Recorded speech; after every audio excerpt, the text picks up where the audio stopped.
السلام علیکم۔ سال 2026 کا آغاز ہوا تو شاید ہی کسی نے سوچا ہو کہ چند ہی ہفتوں میں دنیا کی سب سے بڑی طاقت کہلانے والا امریکہ اپنی ساکھ کے ایسے بحران میں پھنس جائے گا۔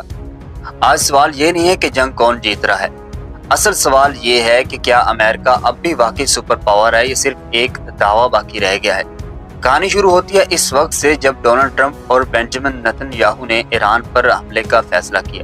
یہ فیصلہ ایسے وقت میں لیا گیا جب مذاکرات جاری تھے، یعنی جنگ کی کوئی فوری ضرورت نہیں تھی، مگر پھر بھی حملہ کیا گیا۔ منصوبہ سادہ تھا، طاقت کا مظاہرہ، فوری فتح اور اس کے بعد خطے میں اپنی مرضی کا نظام مسلط کرنا۔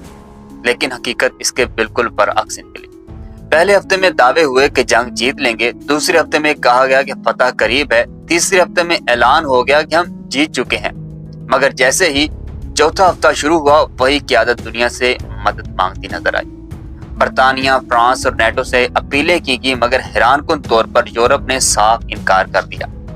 وہی یورپ جو ماضی میں امریکہ کے ہر اشارے پر جنگوں میں خود جاتا تھا، اس بار پیچھے ہٹ گیا۔ یہاں اصل دھچکا لگا، اگر آپ کے اپنے اتحادی ہی آپ کے ساتھ کھڑے نہ ہوں تو پھر آپ کی طاقت صرف کاغذی رہ جاتی ہے۔ دوسری طرف ایک اور خطرناک پہلو سامنے آیا۔ اس جنگ کو مذہبی رنگ دینے کی کوشش کی گئی۔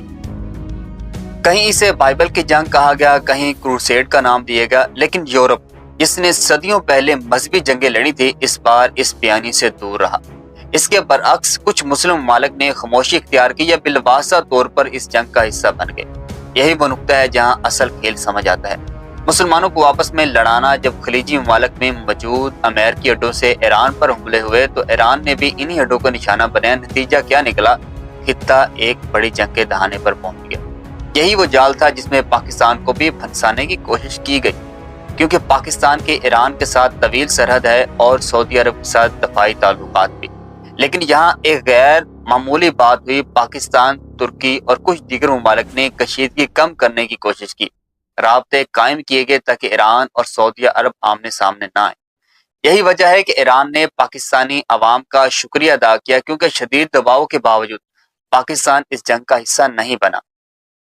اب ذرا بڑی تصویر دیکھیں۔ امریکہ کے اندر خود اختلاف بڑھ رہا ہے۔ میڈیا، تجزیہ کار اور حتیٰ کچھ امریکی حلقے ٹرمپ کی پالیسیوں کو خطرناک قرار دے رہے ہیں۔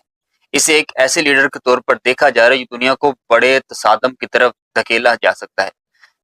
جب اندر سے بھی مخالفت ہو، باہر سے بھی انکار ہو اور میدان میں بھی نتائج نہ ملیں تو پھر طاقت کا تاثر خود بخود ٹوٹ جاتا ہے۔ اسی دوران فالس فلیگ آپریشنز کا خطرہ بھی بڑھ گیا۔ یعنی فالس فلیگ کا مطلب ایسے حملے جو کسی